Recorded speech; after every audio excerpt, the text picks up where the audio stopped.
Ito ang sandaling tumatakbo ako patungo sa operating room, gulong-gulo ang isip nang marinig kong kritikal ang lagay ng aking asawa. Bigla akong hinawakan ng isang nurse. Magtago ka at magtiwala sa akin, bulong niya. Sinunod ko siya at nagtago sa isang katabing silid. Makalipas ang 10 minuto bumukas ang pinto at nanlamig ang dugo ko sa aking nakita. Nagsimula ang lahat sa isang gabi kung kailan bumubuhos ang ulan na tila ba ibinubuhos ng langit ang lahat ng kalungkutan nito. Katutunog lang ng hating gabi sa wall clock ng condominium unit ni Carmela. Si Carmela na nakasuot ng mahabang pantulog ay hindi mapakali. Pabalik-balik siya sa sala, paulit-ulit na tinitingnan ang tahimik na cellphone sa ibabaw ng mesa. Hindi pa umuuwi ang kanyang asawa si Javier. Hindi ito ang unang pagkakataon. Siyempre madalas kailanganing mag-overtime ni Javier dahil sa malaking construction project na pinamamahalaan niya, ngunit iba ang gabing ito. Isang kakaibang kaba ang bumalot sa kanyang dibdib, malamig at tumatagos tulad ng hangin sa gabi. Nagkaroon sila ng maliit na pagtatalo kaninang hapon. Hindi naman malala, tungkol lang sa pera. Hiniling ni Carmela kay Javier na bawasan ng kaunti ang kanyang magastos na pamumuhay, ngunit naging irritable ito. Sinabi niyang hindi naiintindihan ni Carmela ang bigat ng kanyang trabaho. Karaniwan sa mga gabing tulad nito magte-text si Javier. Nasa site pa, o kaya grabe ang traffic. Huwag mo na akong hintayin. Ngunit ngayong gabi tahimik ang kanyang telepono. 3 beses na siyang tinawagan ni Carmela. Sa una nagring ito, ngunit hindi sinagot. Ang pangalawa at pangatlo ay dumiretso na sa voicemail. Nalobat siguro sinubukan ni Carmela na pakalmahin ang sarili, ngunit hindi nawawala ang masamang kutob. Lumalakas ang buhos ng ulan sa labas. Ang tunog nito ay parang walang tigil na pagtambol ng digmaan. Lumapit si Carmela sa bintana at hinawi ang mga kurtina. Basa at makintab ang kalye, sa ibaba walang katao-tao. Niyakap niya ang sarili, nakakaramdam ng ginaw. Naisip niya ang kanyang biyenan, na laging labis na nag-aalala sa tuwing ginagabi si Javier. Mabuti na lang at hindi nila ito kasama sa bahay, kung hindi ay mas lalo pang magiging tensyonado ang paligid. Eksaktong 12:30, binasag ng matinis na tunog ng landline ang katahimikan. Sa gitna ng gabi, napakalakas ng tunog kaya't napatalon si Carmela. Agad na kumabog ng malakas ang kanyang puso. Halos hindi na tumutunog ang telepono sa bahay. Nanginginig ang kamay na inangat niya ang auditibo. Hello, parang kinapos ang kanyang hininga. Speaking to Mrs. Carmela, asawa ni Mr. Javier, sabi ng isang boses sa kabilang linya, walang emosyon, propesyonal at nakapangingilabot na malamig. Ako nga, may nangyari ba sa asawa ko? Tanong ni Carmela, humihigpit ang hawak sa telepono. Ma'am, please kumalma po kayo. Ang inyong asawa si Mr. Javier ay nagkaroon ng malubhang aksidente sa sasakyan sa C5 Road. Dinala na po siya ng ambulansya dito sa Global City Medical Center. Critical po ang kanyang kalagayan. Isinasailalim na po siya sa emergency surgery ngayon din. Tila huminto ang mundo ni Carmela. Naramdaman niyang dumulas ang telepono sa kanyang kamay. Critical surgery. Opo ma'am. Ang hospital director po natin, si Dr. Ricardo Morales, ang magsasagawa ng operasyon. Mas mabuti po kung makakapunta kayo agad sa ospital, patuloy ng boss. Ngunit halos hindi na ito marinig ni Carmela. Dr. Ricardo Morales. Kilala ni Carmela ang pangalang iyon. Si Dr. Morales ang pinagkakatiwalaang family doctor ni Javier. Malaki ang respeto nito sa kanya. Nakaramdam siya ng bahagyang kapanatagan, ngunit patuloy na umalingaw sa kanyang isip ang salitang kritikal. Sige, papunta na ako, sabi ni Carmela at ibinaba ang telepono nang hindi na naghihintay ng sagot. Ilang segundo siyang natigilan. Nanghina ang kanyang mga tuhod. Hindi ito totoo. Isa itong masamang panaginip. Ang kanyang asawang si Javier, ang malakas na lalaking tila hindi matitinag ngayon, ay nasa kritikal na kondisyon. Inutusan ng kanyang utak ang kanyang katawan na kumilos, ngunit tumanggi ito. Pagkatapos isang bugso ng adrenaline ang dumaloy sa kanya. Kinuha niya ang isang mahabang jacket na nakasabit sa pinto. Wala na siyang pakialam sa kanyang itsura. Hindi na siya nagpalit ng pantulog, susi ng kotse, wallet. Iyon lang ang nasa isip niya. Patakbo siyang lumabas ng kondo at sumakay ng elevator, pakiramdam na ganap na walang laman. Hampas ng ulan ang tumama sa kanyang malamig na pisngi paglabas niya ng gusali. Tumakbo si Carmela patungo sa kanyang sasakyan sa parking lot. Sobrang nanginginig ang kanyang mga kamay kaya nahirapan siyang ipasok ang susi. Sa ikatlong subok sa wakas, ay bumukas ang pinto. Pinaandar niya ang makina at tinapakan ang silinyador nang hindi na naghihintay na uminit ito. Ang biyahe papuntang Global City Medical Center ay karaniwang tumatagal ng 30 minuto, ngunit ngayong gabi sa ilalim ng malakas na ulan at nabubulagan ng takot ang daan ay tila isang kawalang hanggan. Nagmamaneho siya na parang wala sa sarili. Ang mga luha ay humahalo sa tubig sa windshield, lumalabo ang kanyang paningin. Nagtatrabaho ng husto ang mga wiper ngunit hindi sapat ang bilis para alisin ang agos ng tubig at luha. Ang kanyang mga isipan ay naglalakbay. Ang imahe ni Javier na tumatawa sa hapunan noong nakaraang linggo. Ang imahe ni Javier na galit sa kanilang pagtatalo kanina. Sinaksak siya ng konsensya. Bakit ako nagalit dahil lang sa pera? Paano kung iyon na ang huli naming pag-uusap? Diyos ko, iligtas niyo po siya. Pakiusap, iligtas niyo po ang asawa ko, paulit-ulit na dasal ni Carmela. Nanginginig ang kanyang mga labi. Wala na siyang pakialam kung lumabag siya sa ilaw trapiko o mapanganib na mag-overtake. Ang tanging gusto niya ay makarating. Makarating at makita si Javier at makumpirma na ang salitang kritikal ay isang pagkakamali. Sa wakas, lumitaw sa kanyang paningin ang malaking puting gusali ng Global City Medical Center. Ipinarking niya ang kotse kung saan-saan sa emergency area, hindi pinapansin ang sigaw ng isang security guard. Tumatakbo siyang pumasok sa emergency lobby, hapo, basang-basa ng ulan at luha. Yung asawa ko si Javier na aksidente, sigaw niya sa nurse sa information desk. Tiningnan ng nurse ang kanyang computer. Javier, opo, dinala na po siya sa 4th floor surgical area. Sakay po kayo ng elevator na yan at kumaliwa. Operating room number 3. Salamat. Hindi na nagsayang ng segundo si Carmela. Pinindot niya ng walang pasensya ang button ng elevator. Tila walang katapusan ang paghihintay. Nagpasya siyang tumakbo sa emergency stairs. Inakyat niya ang 4 na palapag nang walang hinto, ang puso'y malapit ng sumabog. Narating niya ang ika-4 na palapag. Ang pasilyo ay tahimik, malinis at amoy ng matapang na disinfectant na kinaiinisan niya sa mga ospital. Mahaba at madilim ang pasilyo, tanging mga puting fluorescent light ang nagsisilbing ilaw. Pagliko niya sa kaliwa, nakita niya ito sa dulo ng pasilyo. Isang dobleng pinto na bakal. Sa itaas nito, isang pulang ilaw ang nagniningning ng maliwanag sa tabi ng mga salitang nagpanlamig sa kanyang dugo, Operating Room 3. In operation, nasa loob si Javier, nakikipaglaban para sa kanyang buhay. Nagsimulang tumakbo ulit si Carmela. Muling bumuhos ang mga luha. Kailangan niyang makapasok. Kailangan niyang makita si Javier. Itinaas niya ang kanyang kamay, nanginginig ng husto, handang itulak ang malamig na pintong bakal. Ilang sentimetro na lang ang layo ng kamay ni Carmela sa malamig na ibabaw ng bakal. Ramdam niya ang lamig ng aircon na nagmumula sa kabilang panig. Huminga siya ng malalim, naghahandang pumasok. Handa siyang harapin ang anuman para lang makasama si Javier. Sakto noong dumampi ang dulo ng kanyang mga daliri sa metal, isang matatag na kamay ang humawak sa kanyang braso mula sa gilid. Huwag po! Napasigaw ng bahagya si Carmela at lumingon na gulat. Isang batang nurse ang nakatingin sa kanya na may takot sa mga mata. Ang nurse ay nakasuot ng malinis na asul na surgical scrubs. Nakasabit sa kanyang leeg ang surgical mask. Maputla ang kanyang mukha, ngunit ang kanyang mga mata ay nag-aalab sa nakakatakot na pagmamadali. Sa kanyang nameplate ay nakasulat Clara R. Kayo po ang asawa ni Javier. Tama po ba? Mabilis na bulong ng nurse sa mababa at desperadong boses. Tumango si Carmela, puno ng takot, sinusubukang kumawala sa hawak ng nurse. Oo, nasa loob ang asawa ko. Kailangan kong pumasok. Bitawan mo ako. Hindi po. Mas hinigpitan ni Nurse Clara ang hawak sa kanya, inilalayo siya sa pinto ng operating room. Hindi po kayo pwedeng pumasok. Hindi nila dapat malaman na nandito kayo. Napaka-importante po nito. Kumunot ang noo ni Carmela. Sa isang sandali na daig ng pagkalito ang kanyang takot. Anong ibig mong sabihin? Sinong sila? Kritikal ang lagay ng asawa ko. Ako, makinig po kayo sa akin, ma'am. Tinitigan ni Clara si Carmela, nagmamakaawa ang mga mata. Alam ko pong parang kabaliwan ito, pero hindi po ito isang rescue operation. Isa itong patibong. Natigilan si Carmela sa salitang iyon, patibong. Anong ibig sabihin yan? Nasa loob si Dr. Morales. Iyon na nga po ang problema, pasitsit ni Clara. Wala na pong oras para magpaliwanag. Kailangan niyo pong magtago ngayon din. Hinila ni Clara si Carmela na tulala pa rin. Itinuro niya ang isang madilim na pinto na gawa sa kahoy sa kabilang panig ng pasilyo, bahagyang natatago sa likod ng isang vending machine.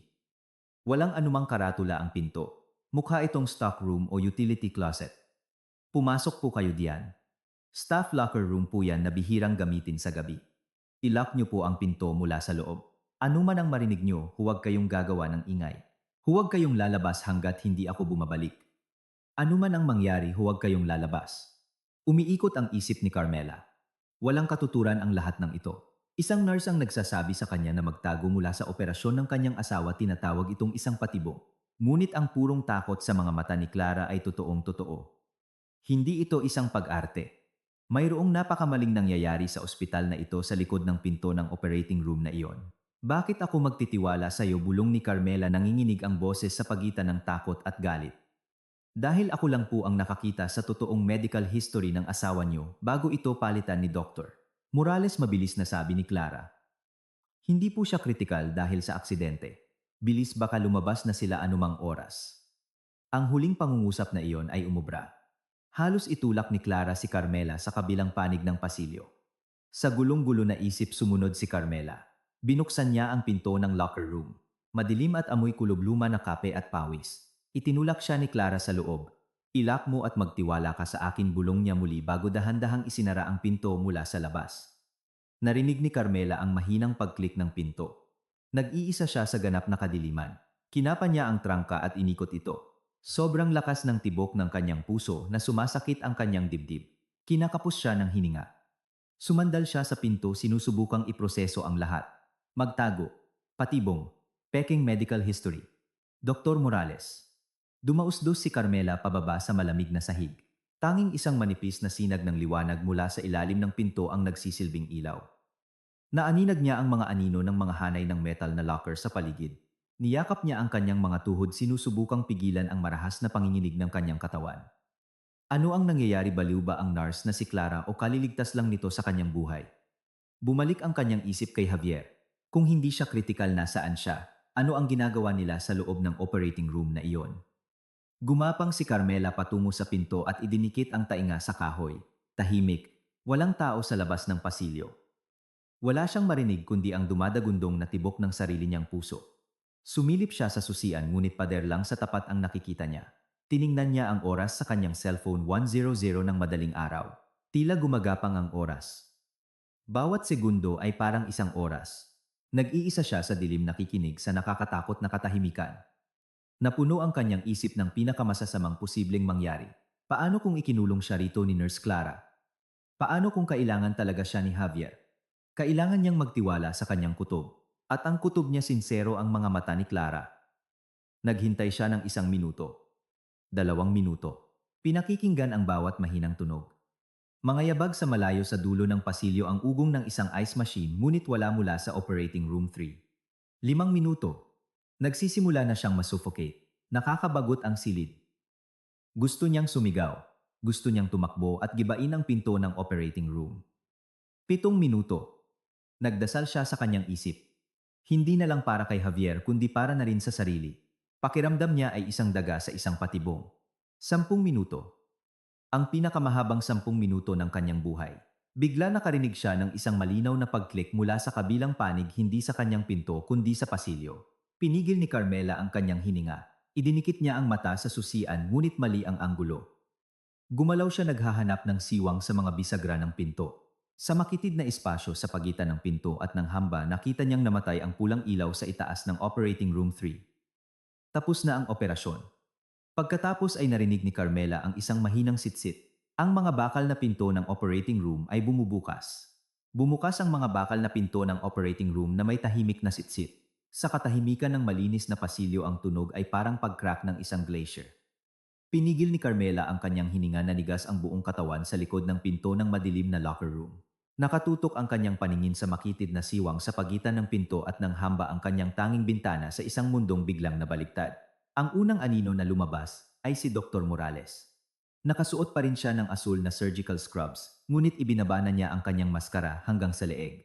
Hindi siya mukhang isang doktor na kalalaban lang para sa buhay ng isang kritikal na pasyente. Hindi siya mukhang pagod o stress o malungkot. Mukha siyang kalmado, may methodikal na mga galaw. Tinatanggal niya ang isang pares ng guwantes na goma na may mancha na ngayon ay alam na ni Carmela na peking dugo. Naramdaman niya ang unang bugso ng pagduduwal. Pagkatapos ay lumitaw ang pangalawang anino. Inaasahan ni Carmela ang isang stretcher, isang walang kalaban-laban na katawan na natatakpan ng kumot.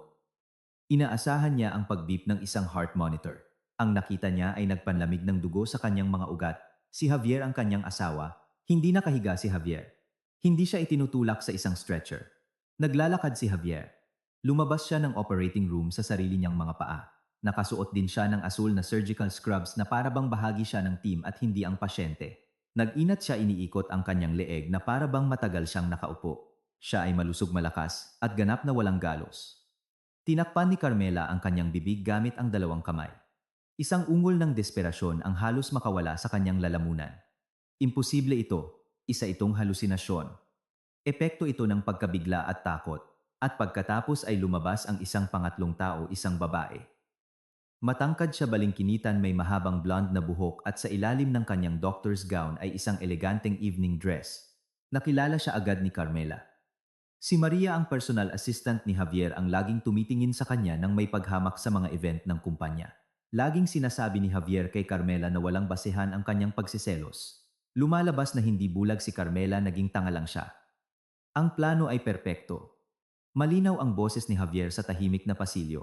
Malalim at kalmado ito, walang bahid ng sakit. Naramdaman ni Carmela na para siyang sinuntok sa sikmura. Humalakhak si Dr. Morales habang itinatapon ang mga guwantes sa isang biohazard bin. Siyempre gumana. Kakampi ko ang staff sa ER. Nasa system na ang pekeng report ng aksidente. Nagawa ng pekeng ambulansya ang trabaho nito. Opisyal ngayon si Mr. Javier ay nagtamo ng malubhang internal hemorrhage. Gusto kong makita ang mukha ni Carmela, sabi ni Maria sa boses na parang sitsit ng ahas. Inabutan niya si Javier ng isang bote ng tubig. Siguradong papunta na yon. Umiiyak, nagpapanik. Kawawang tanga. Tumawa si Javier. Tumawa siya. Ang tawang iyon na dati laging nagpapakalma kay Carmela ngayon ay parang tawa ng isang demonyo. Wasak na wasak yon. Napakatanga niya. Kinagat ni Carmela ang kanyang palad. Ang pisikal na sakit ay wala kumpara sa sakit ng kanyang puso. Hindi lang siya pinagtaksilan, pinagtatawanan pa siya. Ginawa siyang katatawanan sa kanilang karumal-dumal na plano. Ang mahalaga, pagdating niya sa bat ni Dr. Morales, naging seryoso muli ang tono. Kailangan nating gampanan ang ating mga papel. Javier, kailangan mong pumunta sa recovery room. Bilis, humiga ka. Lalagyan ka namin ng IV at mga monitor. Kailangan mong magmukhang mahina pero stable. Post-op. Alam ko, sabi ni Javier, umirap. Mahina ako pero salamat sa magaling na doktor na ito, nakaligtas ako. Ako ang haharap kay Carmela sa waiting room, patuloy ni Dr. Morales. Ibibigay ko sa kanya ang mabuti at masamang balita. Ang operasyon ay tagumpay. Natigil ang pagdurugo. Ngunit huminto siya ng may drama. Ngunit, tanong ni Maria, nagniningning sa pananabik ang mga mata. Ngunit, sabi ni Dr. Morales, isang bahagyang ngiti ang gumuhit sa kanyang mga labi. Sasabihin ko sa kanya na habang nag-uopera may nakita kaming iba pa, isang napakadelikadong blood clot malapit sa atay. Sasabihin ko na kailangan ko ang pirma niya para sa pangalawang procedure bukas ng umaga. Isang napaka-urgent at high-risk na internal cleaning procedure. Siyempre, dagdag ni Javier na may masamang ngiti. Eksakto, tumango si Dr. Morales. Isang procedure na may napakataas na panganib ng komplikasyon sa anesthesia. Kung may mangyari sa kanya sa operating table, nakakalungkot, pero ginawa natin ang lahat. Sa wakas ay naintindihan ni Carmela. Nagkabit-kabit na ang lahat. Ang target ay hindi si Javier. Hindi totoo ang aksidente. Lahat ay isang palabas para sa kanya. Bumalik ang kanyang isip, 3 linggo na ang nakalipas. Umuwi si Javier na may dalang mga papeles para sa isang bagong life insurance policy na nagkakahalaga ng milyon-milyong piso. Tinanong ni Carmela kung bakit kailangan nila ng bago. Sinabi niyang para ito sa kanilang retirement, sa kanilang kinabukasan.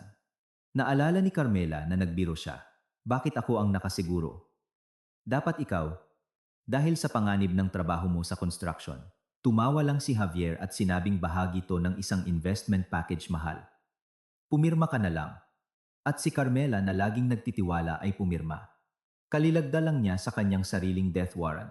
At ang pagtatalo nila kanina ay hindi tungkol sa mga gastos. Nagreklamo si Carmela na masyadong mahal ang premium ng bagong insurance.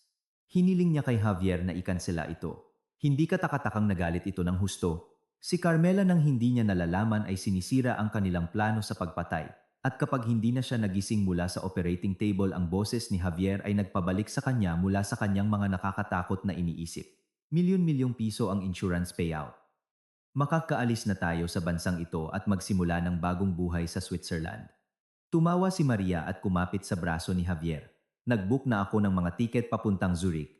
Silang 3, ang kanyang asawa, ang kanyang kalaguyo at ang kanilang family doctor.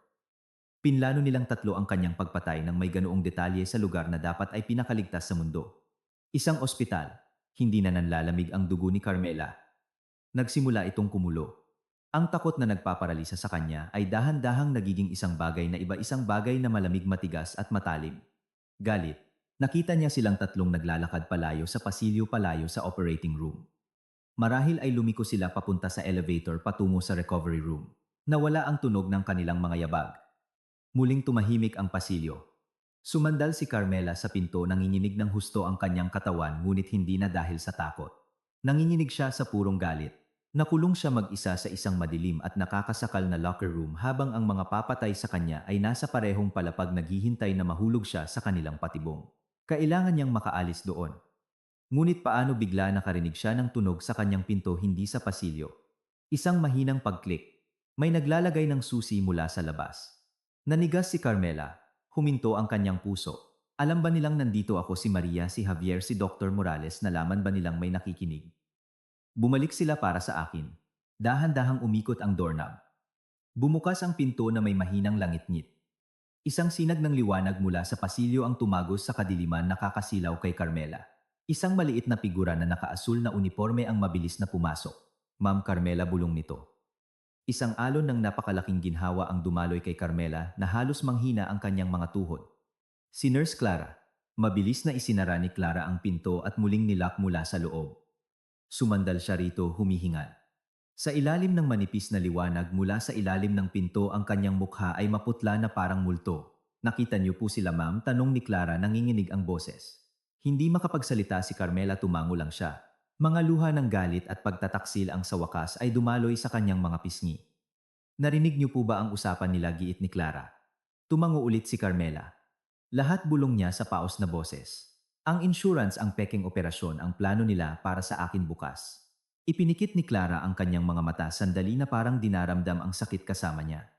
Diyos ko, hinala ko na nga. Pero ang marinig ito, bakit mo ako tinutulungan? Tanong ni Carmela nakatingin sa batang nurse. Isinusugal mo ang lahat.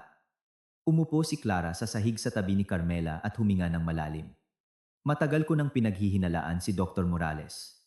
Mula pa noong baguhan akong nurse sa OR administration. Nakikinig si Carmela, nakakapit sa braso ni Clara na para bang ito ang tanging angkla sa kanyang bagong wasak na mundo. Hindi po siya doktor, sabi ni Clara sa mahinang boses, nakatingin sa malayo sa mga locker. Isa po siyang berdugo. Ang specialty niya ay mga aksidente sa operating table. Tinitingnan niya ang mga mayayamang pasyente na may malalaking insurance policies o mga matatandang pasyente na walang pamilya. Mag-i-schedule siya ng isang simpleng operasyon. Tapos sa kalagitnaan ng operasyon magkakaroon ng komplikasyon. Isang fatal reaction sa anesthesia, isang hindi inaasahang pagdurugo, isang bagay na hindi mapapatunayang medical malpractice. Namatay ang pasyente, patuloy ni Clara, tumigas ang boses. Nababayaran ng insurance at kahit paano, laging nakakatanggap si Dr. Morales ng isang malaking donasyon para sa kanyang research ilang linggo pagkatapos. Isa siyang kasuklam-suklam na nilalang. Pero paano mo nalaman ang tungkol kay Javier? Ang tungkol sa akin, tanong ni Carmela. Nakaduty po ako sa surgical floor ngayong gabi, paliwanag ni Clara. Nakita ko ang emergency surgery na nakaschedule sa pangalan ni Javier. Ang code ay blunt abdominal trauma. Pero may kakaiba. Walang supporting data mula sa ER. Karaniwan automatikong pumapasok ang data ng isang ER patient. Ito blanco. Para bang ang pasyenteng ito ay bigla na lang lumitaw sa harap ng operating room. Isang kilabot ang gumapang sa likod ni Carmela. Dahil sa kuryosidad, patuloy ni Clara, ginamit ko ang access ko para tingnan ang mga system records. Nakita ko na si Dr. Morales mismo ang manu-manong nag-input ng data mula sa kanyang computer, isang bagay na napakakaiba para sa isang prestihiyosong siruhano. Kaya gumawa ako ng isang mapangahas na bagay. Alam ko ang access code sa kanyang opisina. Isang oras ang nakalipas habang naghahanda siya para sa operasyon, pumasok ako. Kailangan kong malaman kung ano ang itinatago niya. Nagningning ang mga mata ni Clara. Sa isang nakalock na drawer sa kanyang mesa nakita ko ang totoong file. Sa pangalan ni Javier, hindi ito data ng aksidente. Isa itong report ng isang kumpletong medical check-up, 2 araw na ang nakalipas. Ang resulta ay perfect absolute state of health. Siyempre naisip ni Carmela ng may pait. At sa parehong drawer lalo pang humina ang boses ni Clara. Nandoon ang file niyo, ma'am. Isang kopya ng bagong life insurance policy. Ang halaga ay astronomical. At sa dulo sa ilalim ng advising physician ay ang pangalan ni Dr. Morales. Nagkabit-kabit na ang lahat, ang pekeng aksidente, ang pekeng operasyon at ang plano para sa pangalawa at nakamamatay na operasyon para kay Carmela. Alam kong wala akong masyadong oras, sabi ni Nurse Clara. Alam kong tatawagan kanila. Hindi ko alam kung ano ang plano nila, pero alam kong hindi ka dapat makipagkita sa kanila bago mo malaman ang katotohanan. Tumakbo ako sa pasilyo, umaasang mahaharang kita. At sa kabutihang palad na gawa ko, hinigpitan ni Carmela ang hawak sa kamay ng nurse. Iniligtas mo ang buhay ko, Clara. Hindi pa po seryosong, sabi ni Clara. Nagsisimula pa lang tayo. Alam nilang darating ka. Hinihintay ka nila. Anong gagawin ko, tanong ni Carmela, nararamdamang bumabalik ang takot. Hindi ko kaya.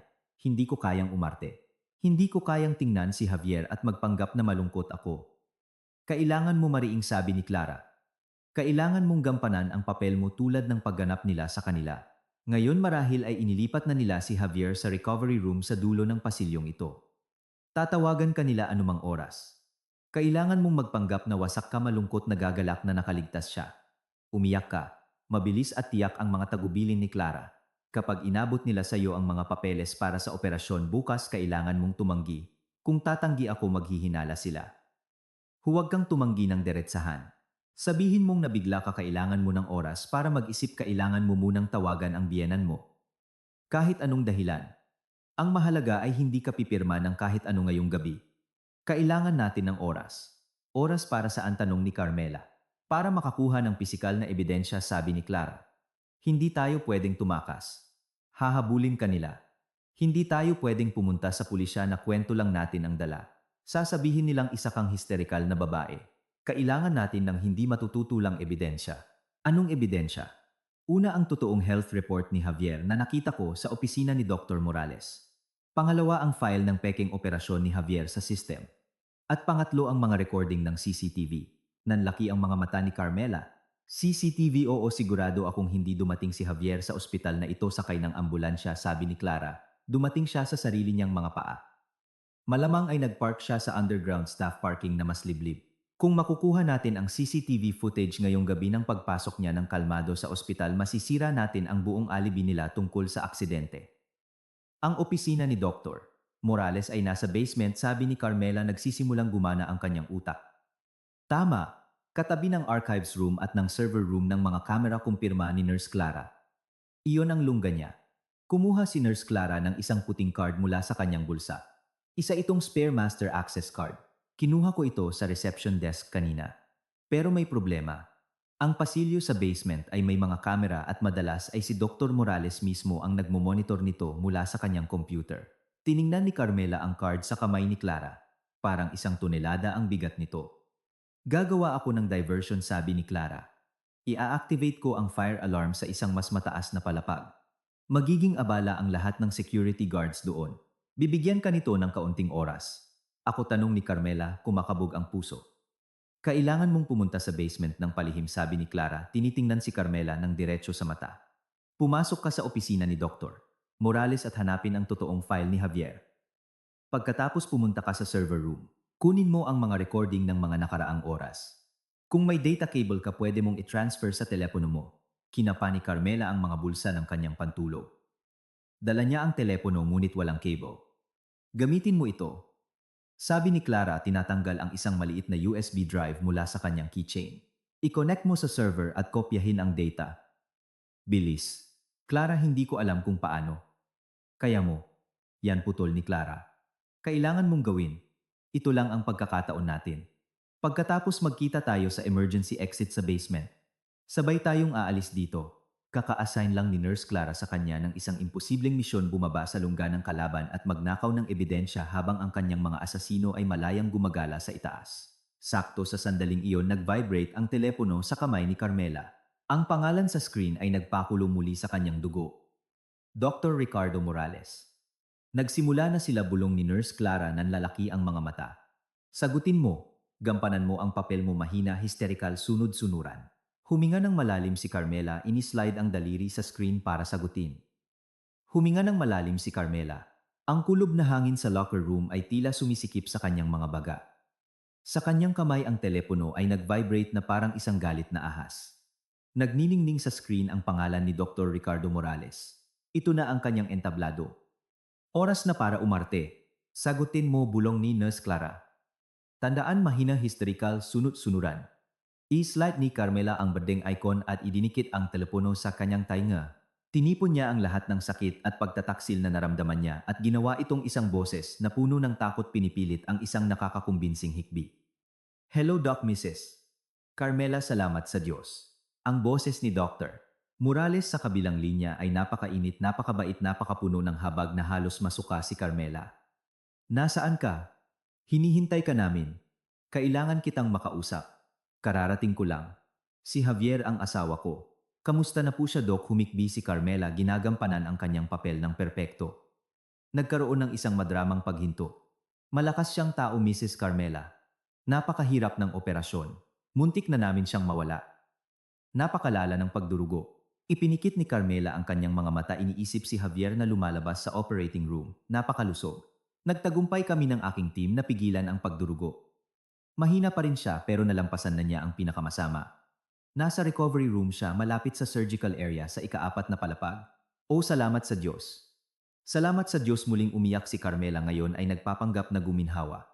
Pwede mo siyang makita ngayon pero may isa pang bagay na kailangan nating pag-usapan kaagad para sa mga susunod na hakbang. Naging seryoso ang tono ni Dr. Morales. Puntahan mo ako sa recovery room 2. Sige Doc. Papunta na ako ngayon din. Ibinaba ni Carmela ang tawag. Tumingin siya kay Nurse Clara, tumigas ang mukha. Oras na, sabi ni Carmela. Tandaan, sabi ni Clara, hinawakan si Carmela sa balikat. Ipre-presenta nila sa iyo ang mga papeles. Huwag kang pipirma. Gumawa ka ng kahit anong dahilan. Sabihin mong nabigla ka, kailangan mong tawagan ang pamilya. At pagkatapos ay umalis ka roon. Ako na ang bahala sa diversion. Bumaba ka sa basement gamit ang service elevator sa dulo ng pasilyo malapit sa emergency stairs.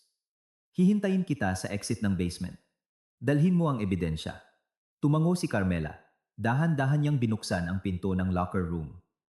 Tahimik ang pasilyo. Huminga siya ng malalim at lumabas. Hindi na siya naglalakad tulad ng takot na si Carmela. Naglalakad siya bilang isang Carmela na puno ng galit, ngunit sa labas isang wasak na asawa. Naglakad siya sa pasilyo na may sinasadyang pagkaalanganin. Nakita niya ang pinto na may markang Recovery Room 2. Dahan-dahan niya itong itinulak. Mas madilim ang silid, tanging ang liwanag mula sa mga monitor sa tabi ng kama ang nagbibigay ilaw. At naroon sila, si Dr. Morales nakatayo sa tabi ng kama na may hawak na clipboard. Ang ahas na si Maria nakatayo sa isang sulok na may pekeng pag-aalala sa mukha. At sa kama nakahiga si Javier. Halos matawa ng mapait si Carmela. Ang kanilang pag-arte ay walang kapintasan.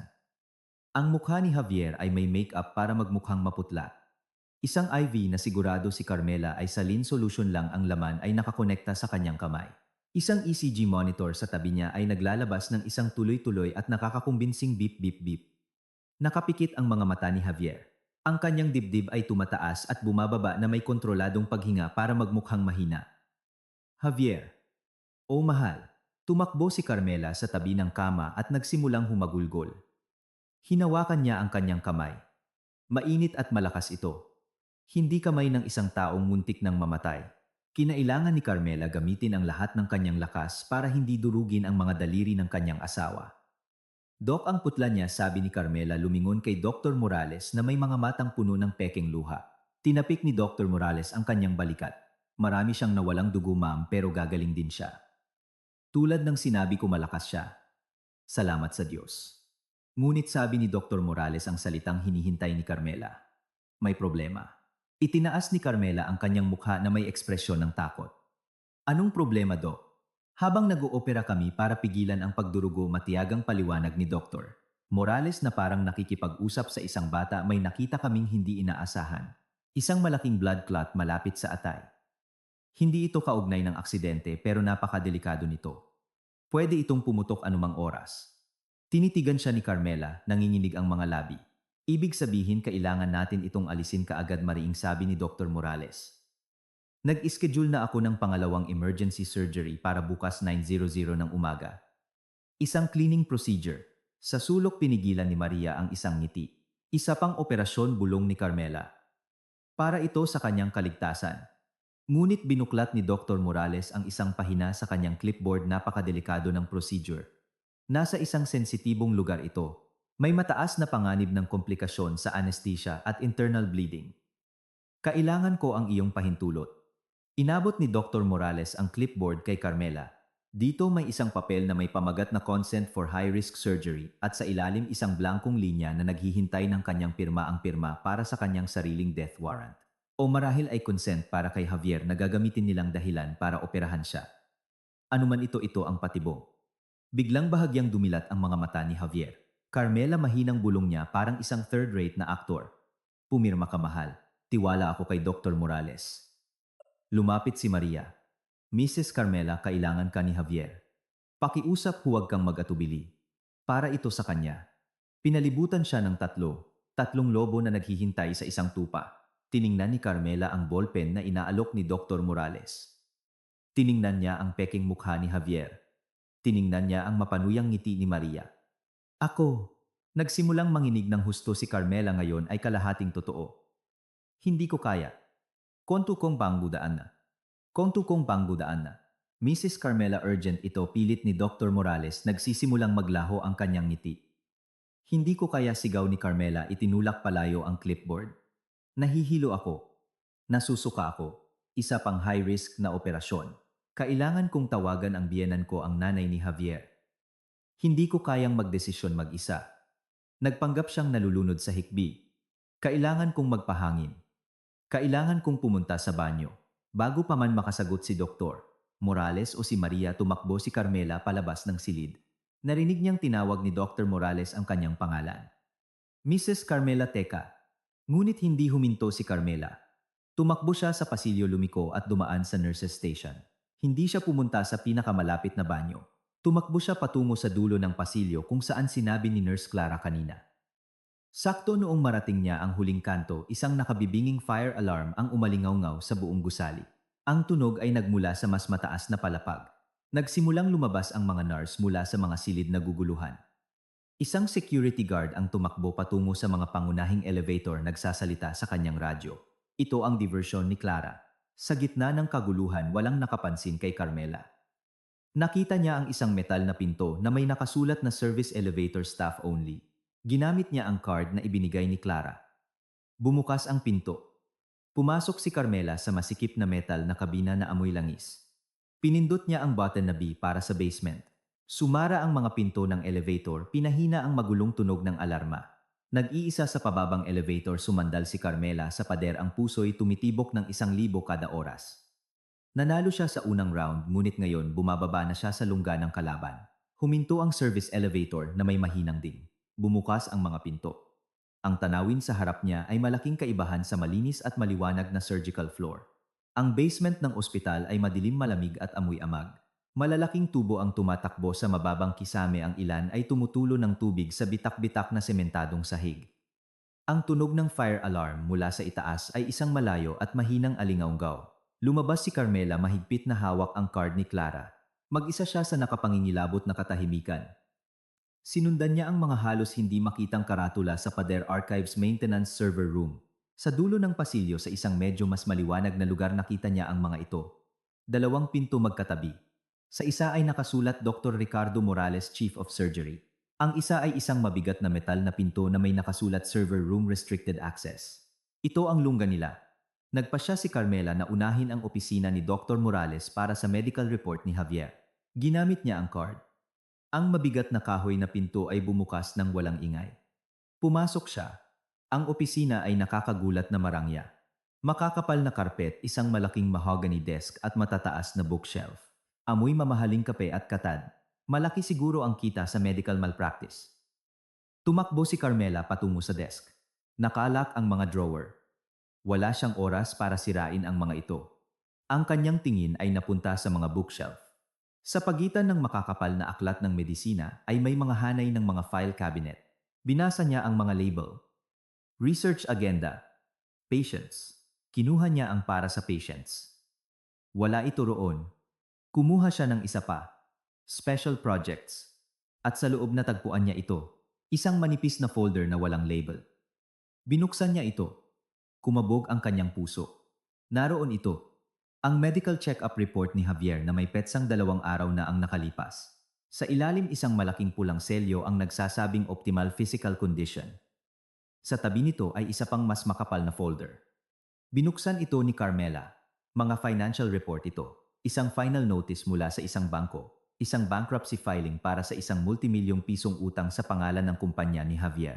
Narito ang pisikal na ebidensya at ang motibo. Kinuha ni Carmela ang kanyang telepono. Sobrang nanginginig ang kanyang mga kamay na halos hindi niya mabuksan ang kamera. Kinuhanan niya ng litrato ang bawat pahina isa-isa. Ang pahina ng check-up, ang pahina ng selyong optimal at ang mga pahina ng utang sa bangko. Tapos na. Ibinalik niya ang mga file sa kanilang lugar. Ngayon ang mga kamera. Lumabas siya ng opisina maingat na isinara ang pinto. Pumunta siya sa metal na pinto ng server room. Ginamit niya ang card. Bumukas ang pinto. Isang bugso ng malamig na hangin at isang malakas na ugong ang sumalubong sa kanya. Puno ang silid ng mga server rack na may mga kumikislap na berde at dilaw na ilaw. Nakita niya ang isang tumpok ng mga monitor at video recorder sa isang sulok. Binasa niya ang mga label lobby hallway 4ER floor at sa wakas underground parking, staff. Bingo! Kinuha niya ang USB drive na ibinigay ni Clara at isinaksak sa isang USB port ng recorder. Isang progress bar ang lumitaw sa maliit na screen ng monitor. Copying. Ang puso ni Carmela ay tumitibok kasabay ng porsyentong dahan-dahang tumataas. 10%, 20%. Nakita niya ang real-time na recording ng parking lot. Walang tao. 30%, 40%. Pakiusap bilisan mo. 50%. Evangelisha. Bigla nakarinig siya ng ingay hindi sa loob ng server room kundi sa labas sa pasilyo ng basement. Mga yabag. Dalawang tao na mabilis na naglalakad. Huminto ang puso ni Carmela. Siguradong tumigil na ang fire alarm. Hinahanap na nila siya. 70%. 80%. Palapit na ang mga yabag. Huminto sila sa labas lang. Hindi yun pwedeng nakalayo, narinig niya ang malinaw na boses ni Dr. Morales. Tingnan mo ang opisina ko. Ako ang titingin sa server room. Nagpanik si Carmela. Tiningnan niya ang screen. Bifenja Josewu. Bifenja Joseba. Nagsimulang umikot ang doorknob ng server room. 99%. Copy complete. Hinablot ni Carmela ang USB drive. Sakto noong bumukas ang pinto ng server room, lumingon si Carmela, ang kanyang katawan ay bumangga sa isang server rack sa likod niya. Sa pintuan ay si Dr. Morales, nag-aalab sa galit ang mga mata. Sa likod niya ngumingiti ng matagumpay si Maria. Hinahanap mo ba ako, Carmela? Pang-aasar ni Maria sa isang boses na matamis ngunit nakamamatay. Magandang laro to, Mrs. Carmela, sabi ni Dr. Morales pumapasok sa silid. Tiningnan niya ang video recorder at pagkatapos ay ang USB drive sa kamay ni Carmela. Pagtatago sa locker room, pagpapanggap na hysterical, pagtakbo sa basement. Akala mo ba talaga ganoon kami katanga? At si Nurse Clara, bulong ni Carmela. Yung munting pakialamera na yon, tumawa si Dr. Morales. Inasikaso na namin siya. Hindi na siya manggugulo kahit kanino. Nanikip ang sikmura ni Carmela sa takot. Anong ginawa nila kay Clara? Akala mo matalino ka, ha? Sabi ni Maria, lumapit at hinablot ang telepono ni Carmela. Tiningnan niya ang photo gallery. Ang ebidensya natin. Ang cute. Binura niya ang mga litrato isa-isa sa harap ni Carmela. Si Javier, ang pera lahat ay binura. Pero mayroon ako nito, sigaw ni Carmela, itinaas ang USB drive. Ang recording ni Javier na naglalakad papasok. Hindi niyo ito mabubura. Ngumiti si Dr. Morales. Ito ang pinakamalamig na ngiti na nakita ni Carmela. Talaga, tignan mong mabuti kung ano ang kinopya mo. Naguluhan si Carmela. Ang recording na iyan na pinaghirapan mong kopyahin, paliwanag ni Dr. Morales na parang nagtuturo sa isang estudyante, ay isang loop ng recording kagabi inihanda para sa sinumang susubok sumilip. Tiningnan ni Carmela ang USB drive sa kanyang kamay. Ngayon ay parang wala na itong silbi. At ang mga file sa opisina ko, patuloy ni Dr. Morales. Ang medical report na iyon ay isang pekeng kopya na itinanim namin doon. Sadya. Bilang pain, ang mga orihinal ay nasira na. Isa itong patibong. Ang buong pagtakas niya sa basement ay isang patibong. Hinayaan nila siyang makatakas sa recovery room. Sadya. Dinala nila siya rito. Welcome sa patibong, Mrs. Carmela, sabi ni Dr. Morales. Ngayon may dalawa kang pagpipilian. O pipirmahan mo ang consent ng maayos. Lumapit si Maria, may kinuha sa likod niya, isang malaking hiringgilya na puno ng isang malinaw na likido. O, pipilitin ka naming pumirma, sabi ni Maria. At pagkatapos niyan, pwede na nating ituloy ang iyong pangalawang procedure. Dito mismo ngayon din. Biglang naramdaman na mainit at nakakasakal ang malamig na server room. Ang mga pader ng mga umuugong na server rack ay tila nagsasara sa kanya, kinukulong siya kasama ang kanyang dalawang maninila. Ang mga salita ni Dr. Morales ay tumama sa kanya na parang martilyo. Peking pendrive. Burado na ang mga litrato sa kanyang telepono. Na-neutralize na si Nurse Clara. Nag-iisa siya. Bawat hakbang na akala niya ay isang matalinong galaw ay sa katunayan isang landas na inilatag nila para sa kanya. Sumayaw siya sa kanilang musika at ngayon narating na niya ang dulo ng kanta diretso sa bibig ng leon. Ngumiti si Maria. Ito ay isang ngiti ng purong kasiyahan. Pinaikot niya ang malaking hiringgilya sa kanyang kamay. Ang malinaw na likido sa loob ay kumikinang sa ilalim ng mga fluorescent na ilaw. Halika na Carmela, sitsit ni Maria. Pumili ka. Pipirma ka ng maayos o patutulugin muna kita. Iniharap muli ni Dr. Morales ang clipboard. Ang linya para sa pirma ay tila ng uuyam sa kanya. Tapos na ang laro, Mrs. Carmela. May schedule kaming kailangang sundin. Mabilis na nag-isip si Carmela. Nandoon ang takot, isang malamig na kakaparalisang takot, ngunit sa ilalim nito ang galit na naramdaman niya kanina sa locker room ay nagsimulang mag-alab muli. Hindi na ito isang baga, kundi isang naglalagablab na impyerno na tumutupok sa takot. Akala nila nanalo na sila. Akala nila siya ang sunod-sunuran at tangang asawa. Nagkakamali sila. Kung peke ang bagong ebidensya, gagamitin ko ang luma. Itinaas ni Carmela ang kanyang mga kamay, nagpapanggap na nanginginig. Tumingin siya kay Dr. Morales na may mga matang nagmamakaawa. Sige, sige. Talo na ako. Kayo na ang nanalo. Bahagyang ngumiti si Dr. Morales. Isang matalinong pagpili. Pipirma ako, sabi ni Carmela sa paos na boses. Pero, pakiusap, hayaan niyo akong tumawag sandali sa biyenan ko. Gusto ko lang marinig ang boses niya sa huling pagkakataon. Suminghal si Maria. Ang drama. Pinag-isipan ito ni Dr. Morales sandali. Walang tawag. Pumirma ka ngayon. Nagiging mainipin na siya. Kahit ibalik niyo lang ang telepono ko, sabi ni Carmela, itinuturo ang kanyang telepono sa kamay ni Maria. Nandoon ang mga kontak ng pamilya ko. Gusto ko lang makita ang litrato ng nanay ko. Umirap si Maria, ngunit tumingin kay Dr. Morales na bahagyang tumango. Ibigay mo. Wala rin namang signal dito sa basement. Na-block na namin lahat. Siyempre, ginawa nila. Pinlano nila ang lahat. Inihagis ni Maria ang telepono sa paanan ni Carmela. Ayan. Dahan-dahang yumuko si Carmela, bawat kilos ay kinakalkula para magmukhang talunan at wasak. Kinuha niya ang telepono. Nanginginig ang kanyang mga kamay, ngunit ngayon kontrolado na niya ang mga ito. Malakas ang tibok ng kanyang puso, hindi dahil sa takot kundi dahil sa adrenaline. Hawak niya ang telepono, nakatingin sa madilim na screen. Salamat, bulong niya. Tumayo siya ng tuwid at sa isang iglap nagbago ang buong kilos niya. Ang kanyang likod na dati kuba ngayon ay tuwid. Ang kanyang mga matang nagmamakaawa ay ngayon isang matigas at malamig na tingin. Ang kanyang mukha na dati maputla ngayon ay tensyonado. Naramdaman ni Dr. Morales at ni Maria ang pagbabago. Ang kanilang mga ngiti ay bahagyang nag-alinlangan. Tama kayo, sabi ni Carmela sa isang patag at malamig na boses.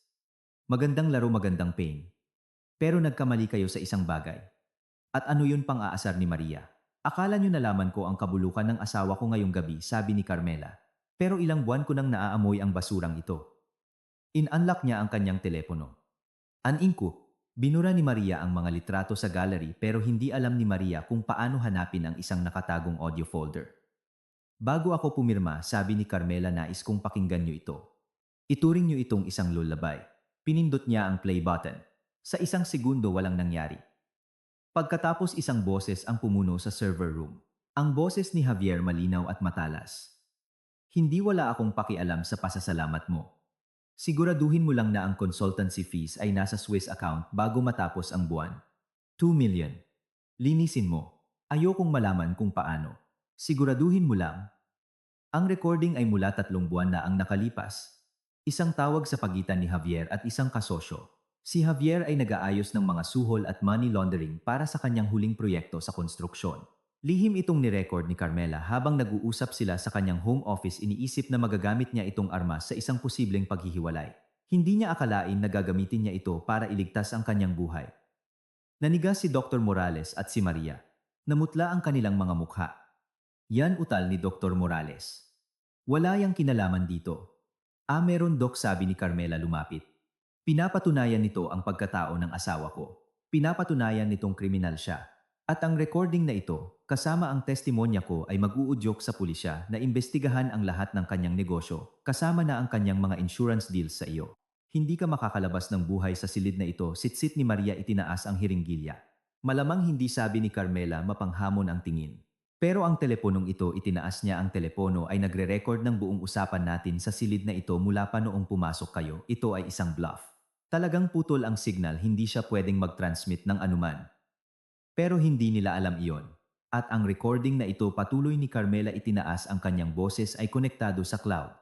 Kung huminto ang puso ko o kung hindi ako mag-input ng password sa susunod na 5 minuto ang recording na ito, ang recording ng confession nyo ng mga banta nyo kasama ang recording ng money laundering ni Javier ay automatikong ipapadala sa abogado ko sa editor-in-chief ng isang national newspaper at sa biyenan ko. Nanlaki sa takot ang mga mata ni Dr. Morales. Umubra ang bluff. Naniwala siya. Pigilan mo siya, sigaw ni Dr. Morales nagpapanik. Maria, turukan mo na siya ngayon. Natauhan si Maria, sumigaw at sumugod kay Carmela, ang hiringgilya ay nakatutok na parang isang punyal. Umatras si Carmela, bumangga sa malamig na mga server rack. Wala nang tatakbuhan. Itinaas niya ang kanyang mga kamay para protektahan ang kanyang mukha, naghahanda sa tusok ng karayom. Tigil. Isang bagong boses ang umalingaw-ngaw sa ilalim ng lupa. Isang boses na puno ng galit at autoridad. Ang pinto ng server room na isinara ni Dr. Morales ay bumukas ng malakas. Sa pintuan ay si Javier. Nakasuot pa rin siya ng kanyang peking surgical scrubs. Ang kanyang mukha ay pula sa galit. Nag-aalab ang kanyang mga mata. Hindi siya mukhang isang mahinang pasyente. Mukha siyang isang hari na katutuklas lang na pinagtaksilan siya ng kanyang mga tauhan. Anong ginagawa niyo rito? Sigaw ni Javier, umalingaw-ngaw ang kanyang boses. Ang plano ay sa recovery room, hindi sa basement. Huminto siya, tinitingnan ang eksena sa harap niya. Isang Dr. Morales na nagpapanik, isang Maria na natigilan na may hiringgilya sa kamay at si Carmela na nakatayo ng tuwid sa harap ng isang server, hawak ang kanyang telepono na parang isang armas. Tumingin si Javier kay Carmela at ang galit sa kanyang mukha ay dahan-dahang naging sorpresa at pagkatapos ay isang malamig na maskara ng pagkamuhi. Sa wakas ay naintindihan niya. Alam ng kanyang asawa ang lahat. Isang standoff. 4 na tao sa umuugong na server room. Ang 3 Manila ay ngayon nagtitinginan ng may pagdududa. Ang kanilang biktima ay nasa gitna, hawak ang pinakamahalagang baraha. Pumasok si Javier. Hindi niya inalis ang tingin kay Carmela. So sabi niya sa isang mapanganib na mababang boses. Alam mo. Alam ko ang lahat, Javier, sagot ni Carmela. Ang kanyang boses ay kasing lamig din. Ang pekeng operasyon. Ang insurance. Ang plano mong patayin ako bukas sa operating table. Biglang lumingon si Javier kay Dr. Morales. Sabi mo hindi niya malalaman. Sabi mo inasikaso mo na si Nurse Clara. Siya. Nilinlang niya kami, utal ni Dr. Morales. Itinuturo si Carmela. Nagpanggap siyang hysterical. At may recording siya. Isang lumang recording mo tungkol sa mga negosyo mo. Tumigas ang mukha ni Javier. Anong recording? I-play mo ulit, Carmela, utos niya sa sarili. Kailangan niyang pag-awayin sila. Muling pinindot ni Carmela ang play button. Ang boses ni Javier, nag-uutos na i-launder ang 2 milyong piso, ay muling pumuno sa silid. Ipinikit ni Javier ang kanyang mga mata. Kilala niya ang recording na iyon. Alam niya kung kailan ito nangyari. Ngunit wala siyang ideya na ni-record ito ni Carmela. Ikaw, sitsit ni Javier, nakatingin kay Carmela. So ito pala ang plano mo. Gamitin yan para itrap ako. Simula pa lang yan, sabi ni Carmela. Kailangan niyang ipagpatuloy ang pagdiin. Pinapatunayan lang yan ang pagkatao mo. Pero ito, itinaas niya muli ang telepono. Ito ang ebidensya ng mga krimen mo ngayong gabi. Anong ibig mong sabihin? Tanong ni Javier. Ang teleponong ito, inulit ni Carmela, ang kanyang bluff, ay ni-record ang bawat salita sa silid na ito. Ang pag-amin ni Dr. Morales tungkol sa pag-asikaso kay Clara. Ang mga banta ni Maria na tutrukan ako. At ngayon nandito ka, kinukumpirma ang plano.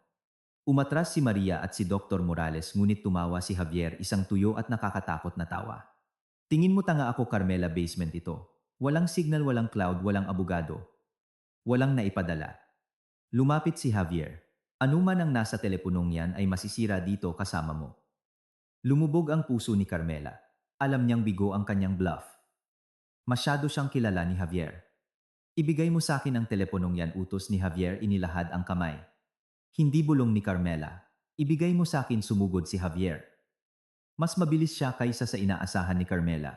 Ang kanyang kamay ay humawak sa pulso ni Carmela, marahas itong pinilipit. Sumigaw sa sakit si Carmela. Nahulog ang telepono mula sa kanyang kamay, dumulas sa sementadong sahig. Nabasag ang screen. Ngumisi si Javier, itinaas ang kanyang paa para durugin ito. Tapos na ang laro, mahal. Huli na ang lahat. Isang bagong boses, malakas at tiwala, ang narinig mula sa pinto. Lumingon silang lahat. Sa pintuan ay si Nurse Clara. Wala siyang galos. Hindi siya na-neutralize. Nakatayo siya ng tuwid, ang mukha ay puno ng matuwid na galit. At hindi siya nag-iisa. Sa likod niya ay dalawang matipunong security guard ng ospital na may mga seryosong mukha. Nanlaki ang mga mata ni Javier. Natumba pa atras si Dr. Morales. Hindi imposible. Akala mo ba talaga ganoon ako katanga, Doc? Sabi ni Clara, pumapasok sa silid. Akala mo ba ipapadala ko si Mrs. Carmela ng mag-isa sa lungganyo? Anong pinagsasabi mo? Utal ni Dr. Morales. Ang fire alarm kanina, paliwanag ni Clara, ay hindi isang diversion para sa mga guard. Isa itong diversion para sa inyo. Habang abala kayong habulin si Carmela, kami ng mga ginuong ito, itinuro niya ang mga guard, ay pumunta sa Central Control Room. Inalis namin ang peking loop sa server na ito. Kinuha namin ang kontrol. Itinuro ni Clara ang isang CCTV camera sa sulok ng kisame ng server room. Ang maliit na pulang ilaw nito ay kumikislap. Bawat salitang sinabi niyo sa silid na ito ay nirecord, sabi ni Clara. Bawat banta, bawat pag-amin ay nirecord in real time ng head of security ng ospital. Tumingin sina Javier, Dr. Morales at Maria sa kamerang iyon, puno ng takot. Huli na sila, ganap na huli. At ang pen drive na yan, dagdag ni Carmela, itinuturo ang USB na nasa ibabaw pa rin ng recorder. Iyan ang totoong pain. Isang pain para mapanatili kayong abala. Tumingin si Carmela kay Javier. Habang hinahabol niyo ako, kinopya ni Clara ang totoong recording ng pagdating mo. Ikaw na kalmadong pumapasok sa staff lobby, nagtatawanan kasama si Maria. Hawak namin ang lahat. Tahimik. Ang ugong ng mga server ang tanging tunog. Ang mukha ni Javier ay namumutla. Ang kanyang perpektong plano ay gumuho. Si Dr. Morales ang unang bumigay. Alam niyang tapos na ang kanyang karera, ang kanyang buhay. Tumingin siya sa paligid. Nakita niya ang hiringgilya na nahulog ni Maria noong pumasok si Javier. Sa isang desperadong sigaw, sumugod si Dr. Morales dito. Hindi niyo ako mahuhuli. Hindi niya inatake si Carmela. Inatake niya ang nag-iisang taong may teknikal na ebidensya, si Nurse Clara. Clara, ingat, sigaw ni Carmela. Ngunit hindi gumalaw si Clara. Inaasahan na niya ito. Habang sumusugod si Dr. Morales, hindi umatras si Clara. Lumapit siya, kinuha ang sarili niyang hiringgilya mula sa bulsa ng kanyang uniforme, mas maliit ngunit kasing letal. Ito, kalmadong sabi ni Clara, sakto noong pumasok si Dr. Morales. Sa kanyang abot tanaw, itinusok ang hiringgilya diretso sa makapal na hita ng doktor. Isang malakas na sedative maximum dose. Alam mo ang epekto, di ba? Doc, huminto si Dr. Morales. Nanlaki ang kanyang mga mata sa gulat. Tiningnan niya ang hiringgilya na nakatusok sa kanyang hita. Sinubukan niyang tanggalin ito, ngunit nagsimulang manginig ang kanyang mga kamay. Nanghina ang kanyang mga tuhod. Ikaw. Bumagsak siya sa sahig na parang isang sako ng patatas. Pumuti ang kanyang mga mata, walang malay. Sumigaw ng hysterical si Maria nang makitang bumagsak ang kanyang kasabwat. Nawala ang kanyang composure. Hindi siya umatake. Tumalikod siya at sinubukang makipagsiksikan sa mga security guard para tumakas. Ngunit madali siyang nahawakan ng pangalawang guard sa braso at pinusasan. Tanging si Javier na lang ang natira. Nakatayo siya roon, tulala, nakatingin sa bumagsak na si Dr. Morales, sa humahagulgol na si Maria at kay Carmela na nakatingin sa kanya ng walang takot. Isang bulag na galit ang bumalot sa kanya. Kung babagsak siya, isasama niya si Carmela. Kasalanan mo ang lahat nito, sigaw niya. Nakalimutan niya ang mga guard, nakalimutan niya ang kamera. Tanging si Carmela ang nakikita ng kanyang mga mata. Sumugod si Javier patungo sa kanya, ang kanyang mga kamay ay handang sakalin ang kanyang asawa. Sumabog sa gulo ang silid. Ang galit na sigaw ni Javier. Kasalanan mo ang lahat nito, umalingaw sa gitna ng ugong ng mga server. Ang kanyang mga mata ay namumula, ang mga pupil ay dilat dahil sa adrenaline at purong pagkamuhi. Hindi na niya nakikita ang mga security guard o pinapansin ang kamerang nagre-record. Ang tanging target niya ay si Carmela. Sumugod siya. Mabilis na kumilos ang unang security guard na hindi nakahawak kay Maria. Sir, huwag kang gagalaw, sigaw niya, humarang para pigilan si Javier. Ngunit si Javier, na puno ng desperasyon ng isang taong nawalan na ng lahat, ay may hindi inaasahang lakas. Ibinangga niya ang kanyang balikat sa dibdib ng guard, na naging dahilan para mataranta ang lalaki. Hindi maaaring bitawan ng pangalawang guard ang nagpupumiglas na si Maria. Sa isang iglap na lampasan ni Javier ang depensa. Naabot niya si Carmela, marahas na hinawakan ang kwelyo ng kanyang damit at hinila ng malakas. Tumalsik pasulong ang ulo ni Carmela at umungol siya sa sakit. Ang isa pang kamay ni Javier ay kumalmot sa kanyang balik at pinunit ng kanyang mga kuko ang tela ng kanyang pantulog. Papatayin kita, ungol niya, ilang pulgada lang ang layo ng kanyang mukha sa mukha ni Carmela. Ngunit hindi na si Carmela ang parehong babae. 3 oras na ang nakalipas. Ang nakakaparalisang takot ay nawala na, pinalitan ng isang pangunahing instinct para mabuhay. Nang hilahin siya ni Javier, hindi nagpatangay si Carmela. Itinaas niya ang kanyang tuhod ng buong lakas, tinamaan si Javier sa hita. Umungol siya sa sakit, ngunit hindi siya binitawan. Sa halip, lalo siyang nagalit. Sinimulan niya itong yugyugin ng marahas. Bitawan mo siya, sigaw ni Clara, tumatakbo para tumulong. Noon nakabawi ang unang security guard. Nakita niya si Javier na inaatake si Carmela. Hindi na siya nagbigay ng babala.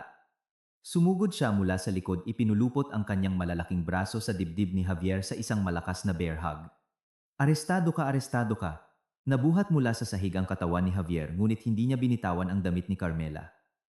Nadala si Carmela, kasama niya halos masakal. Bitaw-bitaw, sigaw ni Carmela, pinupunit ang sariling damit sa pagtatangkang makawala sa hawak ni Javier. Ibinaling ngayon ni Javier ang kanyang galit sa guard na nakahawak sa kanya. Nagpumiglas siya, sumipa at naniko. Bitawan mo ako, hayop ka. Akin siya. Kalma lang, sir. Huwag kang manlaban, utos ng guard. Sinusubukang ibagsak si Javier. Ngunit masyadong mailap si Javier. Pumilipit siya ng buong lakas. Sinusubukang makawala.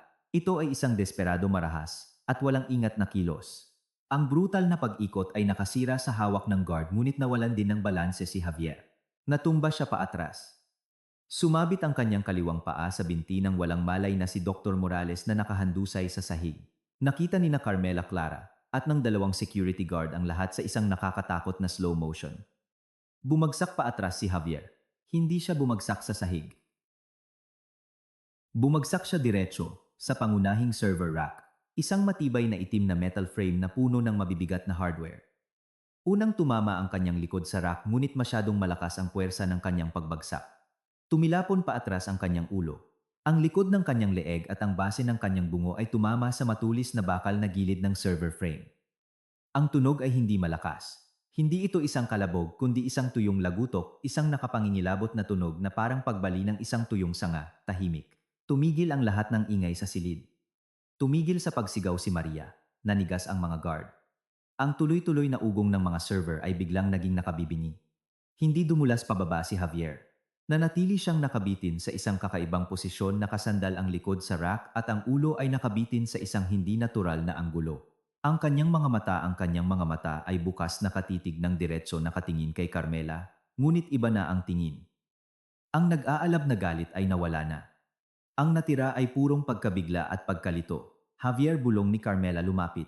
Ang guard na humawak sa kanya ay maingat na lumapit. Sir Javier, isang ambulansya sa basement, sigaw niya sa kanyang kasama. Binuksan ni Javier ang kanyang bibig. Walang tunog na lumabas, isang mababaw na pagsitsit lang. Sinubukan niyang itaas ang isang kamay. Hindi ito gumalaw. Sinubukan niyang igalaw ang kanyang mga binti. Nanatili itong hindi gumagalaw. Isang purong takot, isang uri ng takot na iba sa galit ang pumuno ngayon sa kanyang mga mata. Tumingin siya kay Carmela. Sinubukan niyang magsalita muli. Hindi. Ang kanyang boses ay isang magaspang na bulong. Hindi ako makagalaw. Yung mga binti ko, bulong niya muli. Yung mga kamay ko. Hindi ko maramdaman. Tiningnan ni Carmela ang kanyang asawa, ang lalaking sumubok pumatay sa kanya. Ilang segundo lang ang nakalipas, ang lalaking nagplano ng kanyang kamatayan sa isang operating table. Ang lalaking nagpanggap na paralisado. Ngayon totoong paralisado na siya. Diyos ko, bulong ni Clara, tinatakpan ang kanyang bibig. Walang naramdaman si Carmela, walang awa, walang kasiyahan, isang malamig na kahungkagan lang. Tiningnan niya ang mga mata ng lalaking iyon, ngayon ay puno ng mga luha ng tunay na takot. Ang kabalintunaan ay masyadong malupit, masyadong mabilis, masyadong perpekto. Dumating na ang karma. Hindi sa isang korte, hindi sa isang selda, kundi dito mismo. Sa malamig na server room, sa gitna ng kanyang sariling masamang plano. Si Javier ay nakulong, tunay na nakulong, hindi sa likod ng mga rehas ng isang kulungan, kundi sa bilangguan ng kanyang sariling katawan. Huwag niyo siyang hawakan, sigaw ng security guard nang makitang papalapit si Carmela. Huwag niyong galawin ang leeg niya. Hayaan na ang medical team ang umasikaso. Huminto si Carmela. Nakatayo siya roon, nakatingin sa kanyang walang kalaban-laban na asawa. Ang malusog na lalaki ay naging isang tunay na pasyente, mas malala kaysa sa anumang ipinanggap niya. Bumukas muli ang mga pinto ng server room. Ngayon ay ang tunay na head of security na sinundan ng dalawang unipormadong pulis na tinawagan niya nang makita ang live feed. Huminto sila sa pintuan tinitingnan ang eksena. Si Maria, nakaposas at umiiyak. Si Dr. Morales walang malay sa sahig. Si Javier paralisado laban sa isang server rack. At si Carmela nakatayo sa gitna ng mga guho ng kanyang buhay punit ang damit ngunit tuwid tapos na ang laro. Dahan-dahang sumikat ang araw. Ang mga unang sinag ng araw ay tumagos sa matataas na bintana ng lobby ng ospital ngunit ang liwanag ay tila kakaiba at malayo kay Carmela. Nakaupo siya sa isang tahimik na staff lounge balot sa isang makapal na kumot ng ospital. Si Nurse Clara ay nakaupo sa tabi niya hawak ang isang tasa ng mainit na tsaa na dinala ng isa pang nurse. Walang nagsasalita sa kanila. Ikinuwento na nila ang lahat ng paulit-ulit sa head of security sa mga pulis. Ang server room ay naging isang crime scene. Si Dr. Morales ng magkamalay ay pinusasan sa isang kama. Si Maria ay dinala sa isang police car bago pa man sumikat ang araw ang kanyang mga histerikal na sigaw ay umalingaw-ngaw sa bakanteng parking lot. At si Javier dumating ang medical team nang may matinding pag-iingat.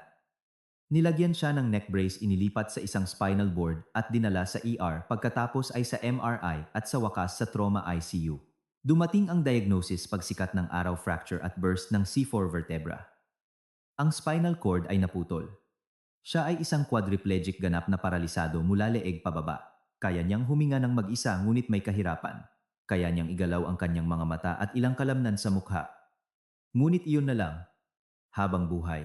Ang mga sumunod na araw ay malabo para kay Carmela. Nanatili siya sa bahay ng kanyang mga magulang tumatangging makipag-usap sa sinuman maliban sa kanyang abogado. Sumabog ang balita. Ang Red Operating Room Scandal ng Global City Medical Center. Ang mga larawan ni Dr. Morales, Maria at Javier ay nasa lahat ng news portal. Mabilis at walang awa ang hustisya. Ang video at audio recording mula sa server room ay hindi matututulang ebidensya.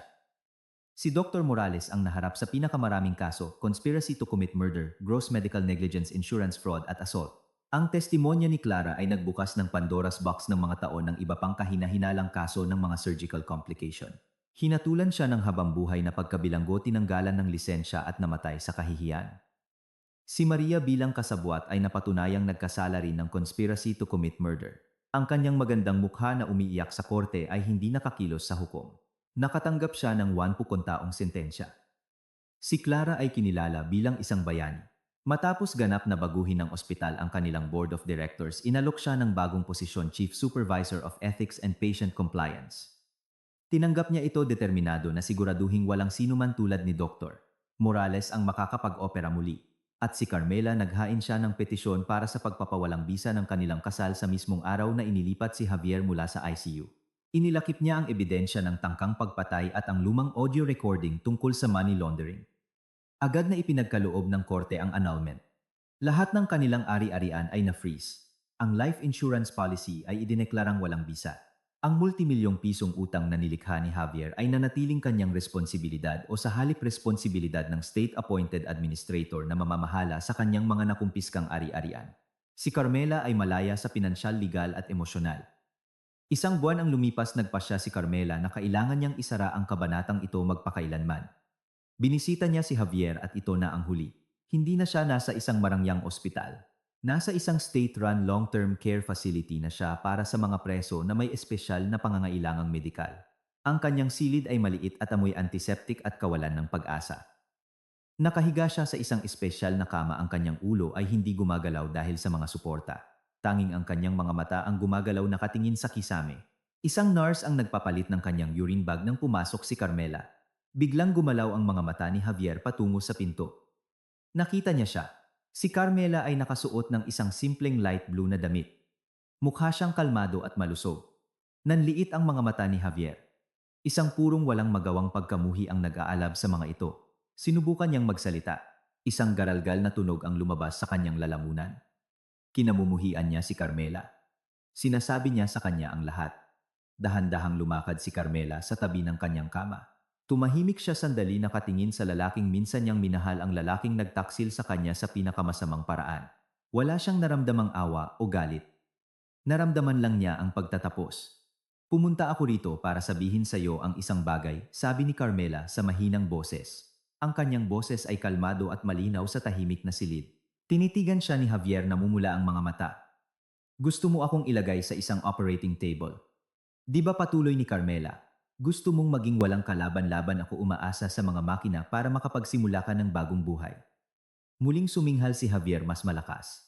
Ngayon, sabi ni Carmela bahagyang yumuko. Ikaw ang nakakulong sa isang kama. Ikaw ang umaasa sa iba para sa lahat. Habang buhay. Hindi ba't nakakatawa? Tumayo ng tuwid si Carmela. Enjoy the rest of your life, Javier. Naglakad siya palabas ng silid dumaan sa mga guard at lumabas sa pangunahing pinto ng pasilidad. Sa labas maliwanag ang sikat ng araw. Sariwa ang hangin sa umaga. Huminga ng malalim si Carmela naramdaman ang init ng araw sa kanyang mukha. Sa unang pagkakataon sa mahabang panahon naramdaman niyang malaya siya. Bumaba siya sa mga hagdanan at naglakad patungo sa kanyang sasakyan patungo sa natitirang bahagi ng kanyang bagong buhay.